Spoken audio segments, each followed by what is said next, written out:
Hi friends, आज हम बात करते हैं इलेक्शन 2024 की। क्या बीजेपी फिर एक बार बहुमत का आंकड़ा पार कर पाएगी? क्या एनडीए की सरकार दोबारा देश में बनने जा रही है? क्या फिर एक बार नरेंद्र मोदी देश के प्राइम मिनिस्टर बन सकते हैं? या 2024 का लोकसभा इलेक्शन देश में एक बदलाव देखेगा? क्या 27 पार्टियों वाला महागठबंधन यानी इंडिया अलायंस बना पाएगा अपनी सरकार? क्या राहुल गांधी हो सकते हैं इंडिया अलायंस की तरफ से प्राइम मिनिस्टर का चेहरा? देश की राजनीति किस ओर जा रही है? देश का वोटर किसके साथ? क्या ईवीएम तय करेगी देश का भविष्य? क्यों है इलेक्शन कमीशन ऑफ इंडिया शक के घेरे में? आज के इस वीडियो में हम बात करेंगे अब की बार किसकी सरकार। आपको लिख के दे रहा हूं, 4 जून नरेंद्र मोदी हिंदुस्तान के प्रधानमंत्री नहीं रहेंगे, इंडिया की सरकार आएगी। बस हो गई, गुड बाय नरेंद्र मोदी जी। दोस्तों, एक एक करके ये सारे नेताओं को खत्म कर रहे हैं। मैं आपको चेतावनी देना चाहता हूं कि अगर इस चुनाव में 4 जून को बीजेपी जीत गई, वैसे तो जीत नहीं रही है, अगर जीत गई तो मैं आपको बता रहा हूं कि सुप्रिया सुले भी जेल में होगी, शरद पवार भी जेल में होंगे, उद्धव ठाकरे भी जेल में होंगे और आदित्य ठाकरे भी जेल में होंगे। की जो महाराष्ट्राच्या मुळावरती आलेला आहे त्याचा तुकडा साफ आम्ही केल्याशिवाय राहणार नाही।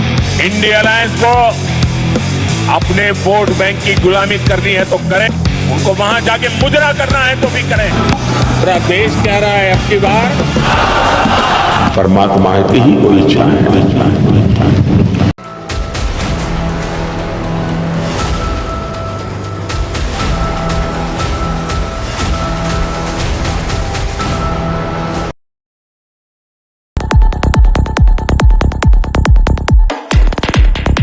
बात करते हैं इलेक्शन एक्सपर्ट्स की, पॉलिटिकल एनालिस्ट की, विशेषज्ञ की, जो ग्राउंड लेवल पर जाके डिटेल तौर पर स्टडी करके अपनी रिपोर्ट देते हैं, अपनी एनालिसिस करते हैं। तो अलग अलग लोगों का अलग अलग एनालिसिस है किसके हिसाब से कि एनडीए की सरकार बनने जा रही है, यानी बीजेपी और उसके अलायंस यानी एनडीए की सरकार बनने जा रही है। और किसी का यह मानना है कि इस बार बीजेपी को बड़ा झटका लगेगा और उसकी सीटें कम हो रही हैं और इंडिया अलायंस की सरकार बन सकती है। तो अलग अलग पॉलिटिकल एनालिस्ट ने अपना विश्लेषण और अपना एनालिसिस दिया हुआ है। तो हम आज डिटेल तौर पर इन तमाम लोगों का एनालिसिस आपके सामने लाने की कोशिश करेंगे ताकि आपको, वोटर्स को इसके बारे में इत्मीनान हो जाए कि जिन्होंने वोट दिया है ये हर एक लोगों में ये जानने की उत्सुकता है।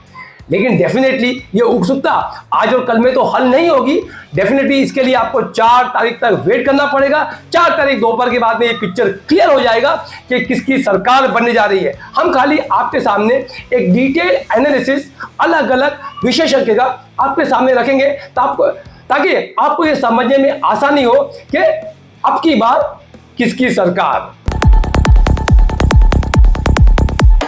आज तक के इलेक्शन एक्सपर्ट प्रदीप गुप्ता जो एक्सेस माय इंडिया पोल के हैं, उनका भी विश्लेषण आप सुन लीजिए।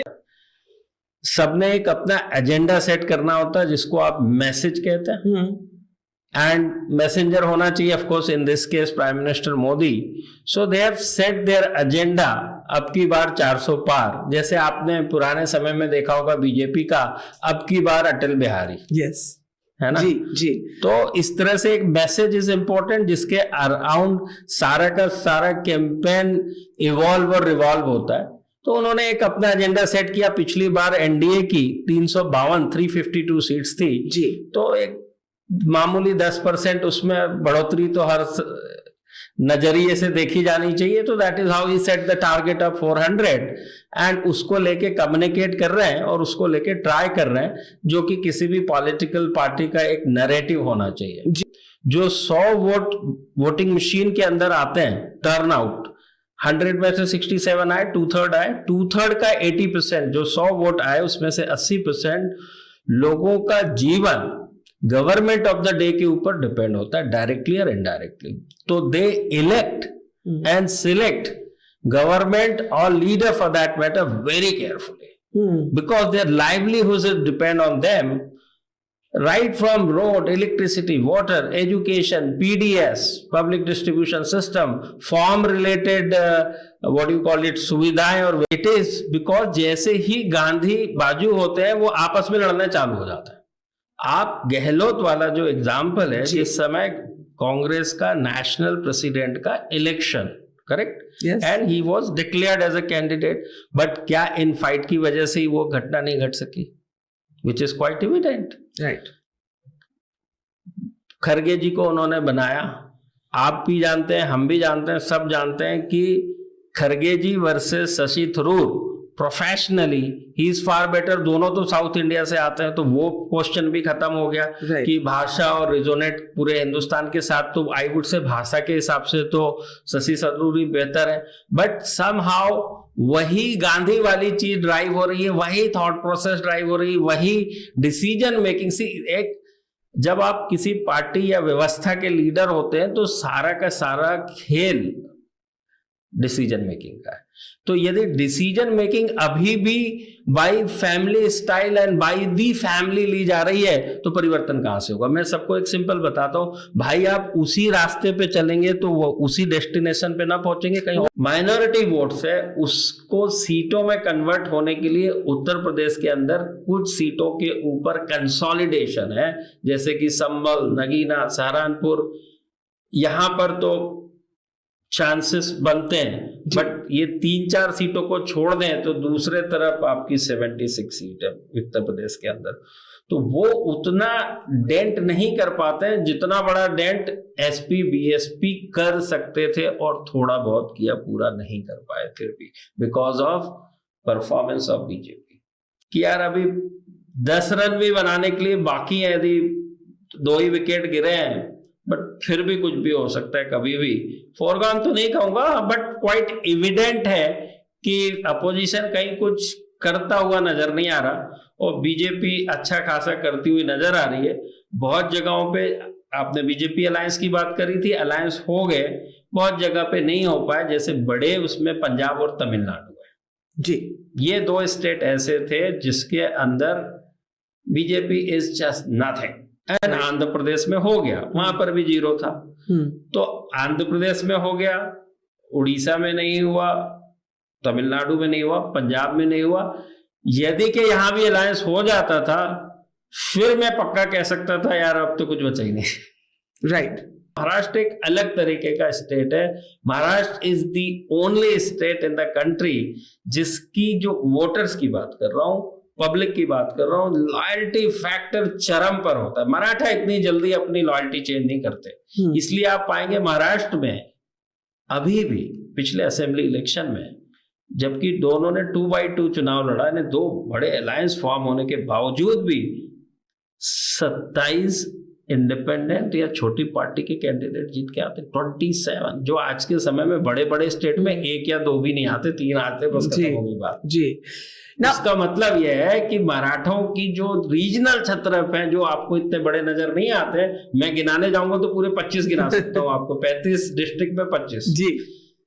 तो मराठा इतनी जल्दी चेंज नहीं करते हैं, इसीलिए ये बड़ा इंटरेस्टिंग देखने वाला होगा कि कौन सी पर्सनालिटी के साथ कहां पर क्या होता है। तो हमारे तीसरा ग्रुप बड़ा इंटरेस्टिंग है, जहां पे कि 105 सीटें हैं और बीजेपी या एनडीए ने केवल 5 सीटें जीती थी, यानी कि 95% अदर साइड अपोजिशन का स्ट्राइक रेट था।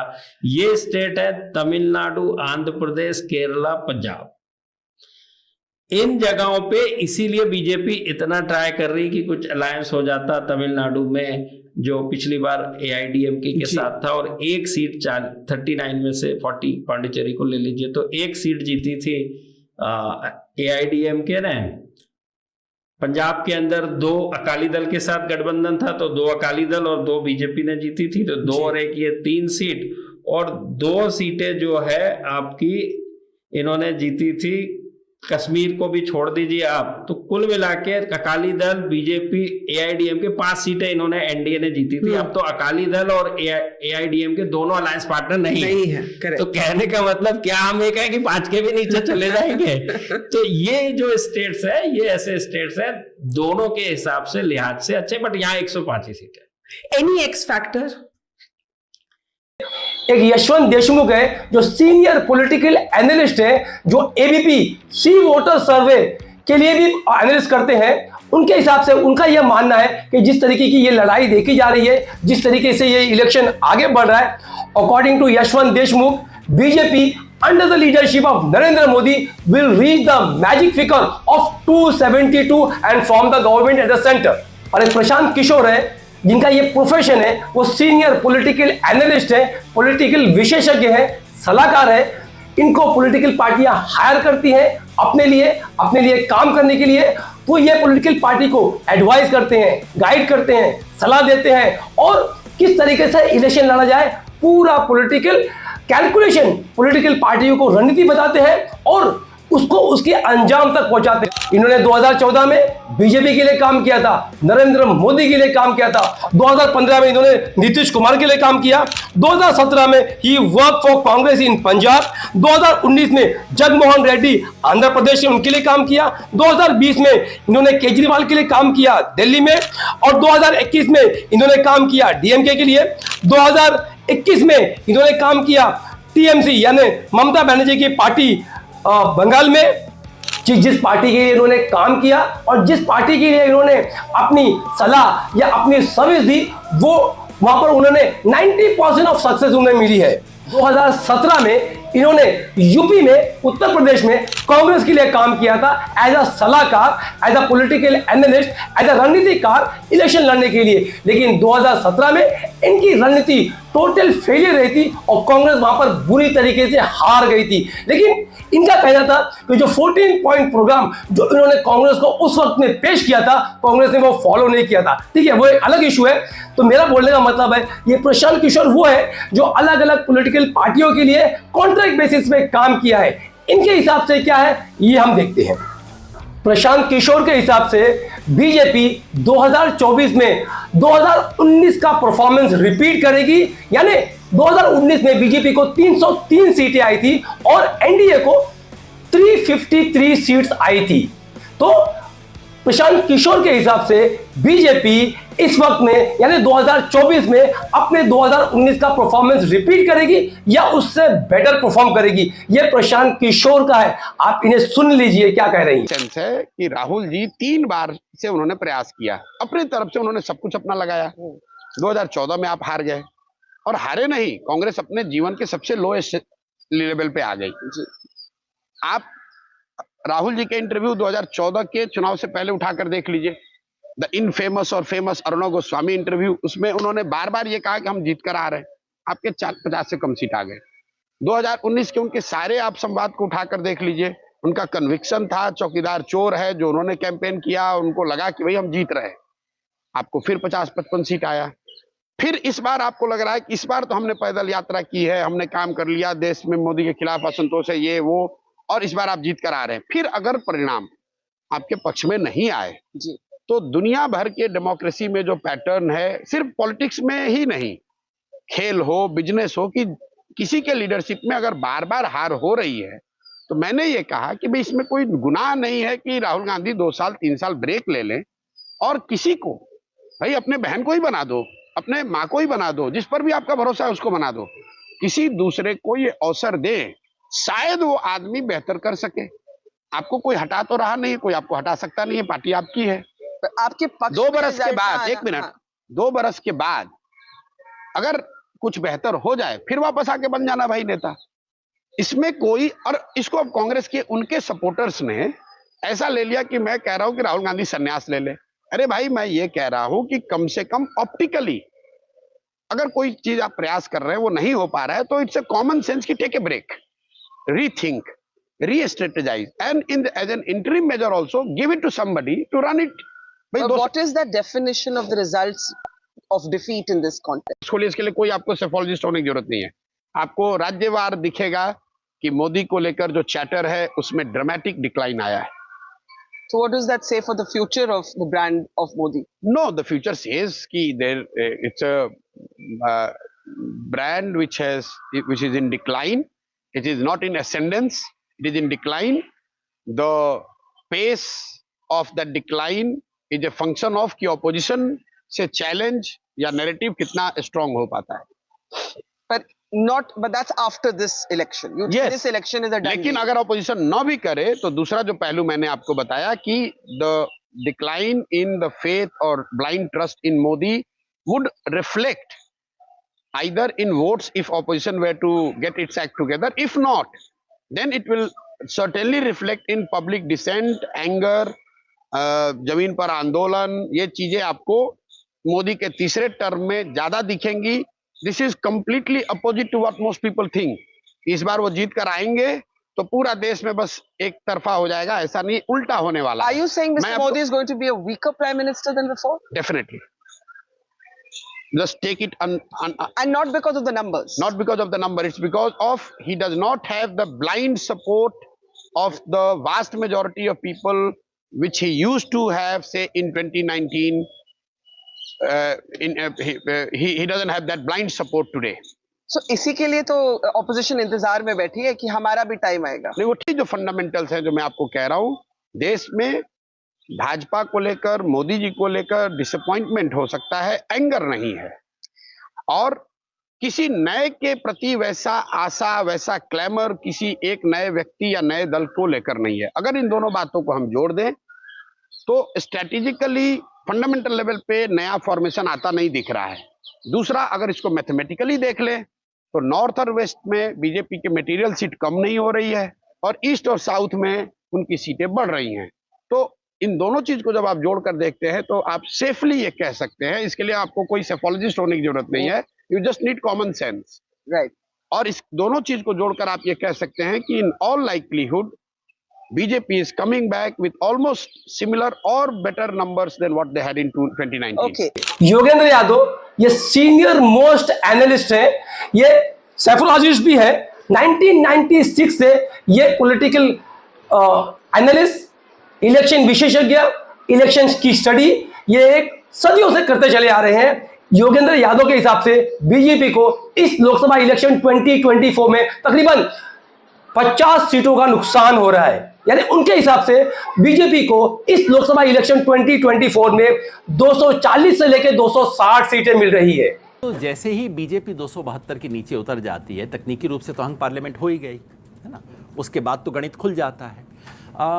और इसमें कोई संदेह नहीं है कि मैंने जो कुछ हिसाब आपके साथ में पेश किया उस हिसाब से सब कुछ मिला के आज की तारीख में एनडीए जो है वो इंडिया से आगे है।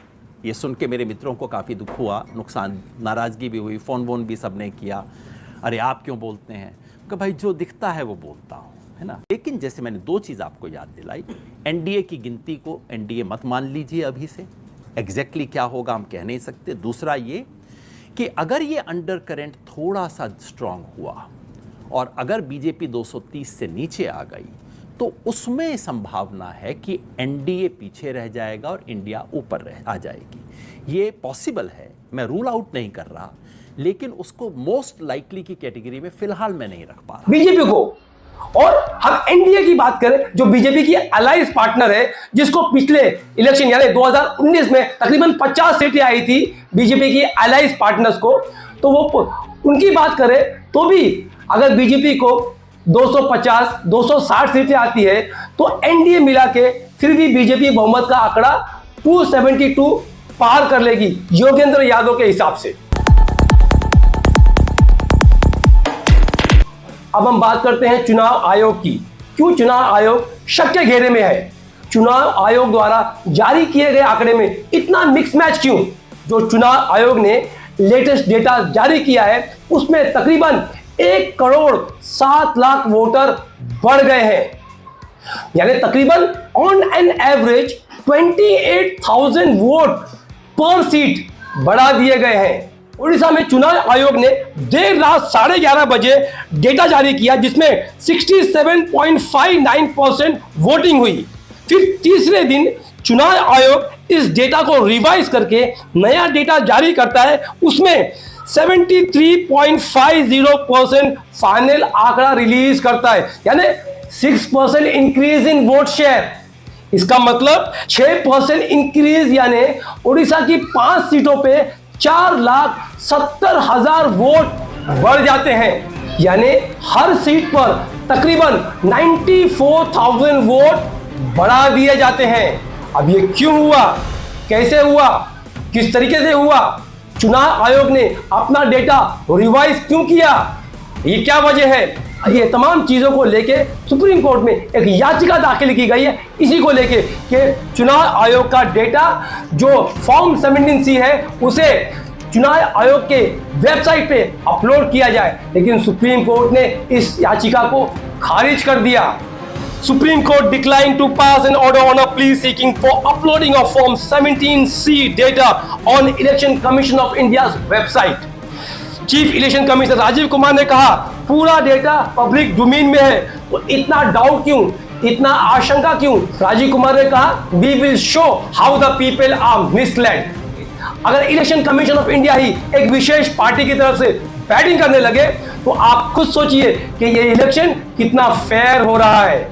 और एक सीधी सी बात है, जो भी सरकार पावर में होती है, गवर्नमेंट मशीनरीज का, ED, CBI, income tax, election commission, media और तमाम गवर्नमेंट मशीनरी का उस पर कंट्रोल डेफिनेटली होता है, इसमें कोई डाउट की बात नहीं। आज देश में बहुत बड़े बड़े और बहुत अहम मुद्दे हैं, बढ़ती महंगाई, बेरोजगारी, किसानों की समस्या, महिलाओं की सुरक्षा, मॉब लिंचिंग और जिस तरीके से मुसलमानों को और दलितों को खास तौर पे टारगेट किया जा रहा है, उन पे अत्याचार और जुल्म किया जा रहा है, उनकी लिंचिंग की जा रही है, जिस तरीके से गवर्नमेंट मशीनरीज का, ईडी, सीबीआई, इनकम टैक्स का दुरुपयोग किया जा रहा है, ये हम सब देख रहे हैं। और जिस तरीके से देश की संपत्ति को प्राइवेटाइज किया जा रहा है, बेचा जा रहा है, ये तमाम इश्यूज को लेके पूरी जनता में, देश के लोगों में एक किस्म का आक्रोश है, एक किस्म का गुस्सा है इस सरकार के खिलाफ। उन्होंने अगर वोट दिया है मौजूदा सरकार को, ये तमाम चीजें जानते हुए भी,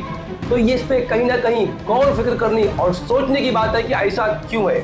27 पार्टियों का अलायंस एक तरफ वर्सेस बीजेपी एक तरफ, यानी हम इस चीज को भूल रहे हैं कि बीजेपी एक सिंगल लार्जेस्ट पार्टी है जिसका वोट शेयर 2019 में तकरीबन 38% था पूरी इंडिया में।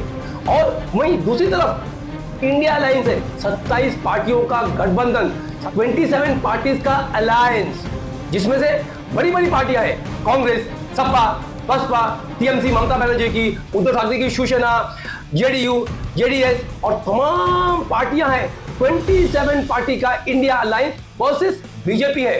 तो लोगों को कहीं ना कहीं एक शंका है कि ये जो महागठबंधन बना है, तो ये इंडिया अलायंस बना है, ये कब तक साथ टिकेगा, कब तक साथ रहेगा, और कभी कल ये लोग अलग अलग हो गए तो हमारा वोट जाया तो कहीं नहीं हो जाएगा। तो ये सोच के कहीं ना कहीं लोगों ने न चाहते हुए भी बीजेपी को वोट दिया है। मैं आपको इसका प्रैक्टिकल एग्जाम्पल बता दूं। आज वेस्ट बंगाल में जहां पर कांग्रेस और टीएमसी ममता बनर्जी की आमने सामने लड़ाई कर रहे हैं, और दूसरा दिल्ली में जहां पर आम आदमी पार्टी और कांग्रेस मिलकर लड़ रहे हैं, क्योंकि दोनों भी इंडिया अलायंस के पार्टनर है। तो दिल्ली में उन्होंने सीट शेयरिंग कर ली है और इंडिया अलायंस की तरफ से आम आदमी पार्टी और कांग्रेस लड़ रही है अगेंस्ट बीजेपी। लेकिन पंजाब में आप सोचेंगे कि दोनों आम आदमी पार्टी और कांग्रेस इंडिया अलायंस की पार्टनर है, लेकिन पंजाब में दोनों पार्टियां आमने सामने लड़ रही है, यानी आम आदमी पार्टी और कांग्रेस मिलकर आमने सामने लड़ रहे हैं। और अरविंद केजरीवाल ने तो ये कह भी दिया है कि जो इंडिया गठबंधन, जो हमारा अलायंस है, ये इस लोकसभा इलेक्शन तक है और हम अनकरीब इससे बाहर आ जाएंगे, हमें ये गठबंधन प्रोलॉन्ग नहीं करना है। मतलब अभी से ये गठबंधन छोड़ने की बात हो रही है। तो लोगों में एक किस्म की शंका है, एक किस्म का डाउट है कि ये जो महागठबंधन है 27 पार्टियों का, ये कब तक साथ टिका रहेगा। तो गौर करने की बात है कि आज 27 पार्टियां मिलके एक अकेली सिंगल पार्टी यानी बीजेपी के साथ लड़ रही है। बीजेपी ने अपने आप को उस मकाम पे पहुंचा दिया है जहां पर 27 पार्टियों को मिलके बीजेपी के खिलाफ लड़ना पड़ रहा है। सोचिए, कांग्रेस जिसने 70 सालों तक इस मुल्क की सरकार संभाली, शासन प्रशासन और व्यवस्था संभाली, आज उस पार्टी की यह लेवल नहीं है। आज कांग्रेस का इतनी ताकत नहीं है कि वो अकेले बीजेपी के साथ फाइट कर सके।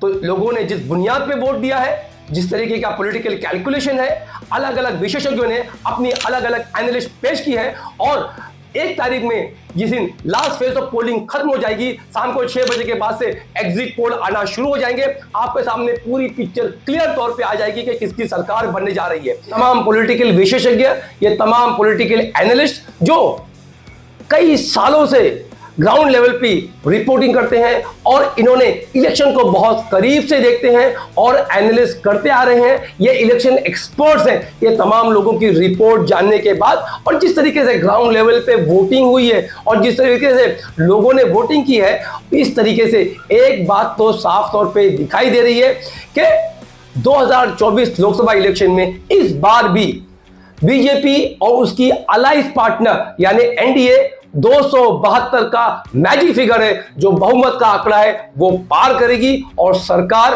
बना लेगी। ये साफ तौर पे दिखाई दे रहा है। ये वोटिंग एक अधिकार है, एक राइट है देश की जनता का, और ये भारत का संविधान ही है जिसने हर एक भारतीय को मान सम्मान, उसका अधिकार, राइट, बोलने की ताकत और सरकार से सवाल पूछने की ताकत, धरना प्रदर्शन करने की ताकत, प्रोटेस्ट करने की आजादी हम सबको दी है। ये भारत का संविधान हम सबके लिए मान सम्मान और हमारा अभिमान है। याद रखना, रेवोल्यूशन और बदलाव पॉलिटिकल पार्टियां नहीं लाती हैं। रेवोल्यूशन और बदलाव देश की जनता और देश के लोग लाते हैं। जिस दिन देश के 140 करोड़ लोग देश में बदलाव लाना सोच लेंगे ना, जिस दिन ना के खिलाफ, बुराई के खिलाफ, जुल्म के खिलाफ अपनी आवाजें उठाना चालू कर देंगे, अपनी आवाजों को बुलंद करने लगेंगे और सड़कों पे आने लग जाएंगे ना, तो उस दिन ये देश में बदलाव आ जाएगा। हमारा काम है लोगों को जागरूक करना, लोगों को सचेत करना, लोगों को जगाना, क्योंकि जागरूकता ही एक जंग है और हर एक देश के नागरिक को इस जंग को लड़ना ही पड़ेगा। अगर हम देश में बदलाव चाहते हैं, अमन व अमान चाहते हैं, शांति चाहते हैं। उम्मीद करता हूं कि हमारा ये वीडियो आपको पसंद आया होगा और 4 तारीख को ये पिक्चर भी क्लियर हो जाएगी। Thank you very much for listening. जय हिंद। ये कोई देश है, ये कोई सरकार है, ये कोई लोग है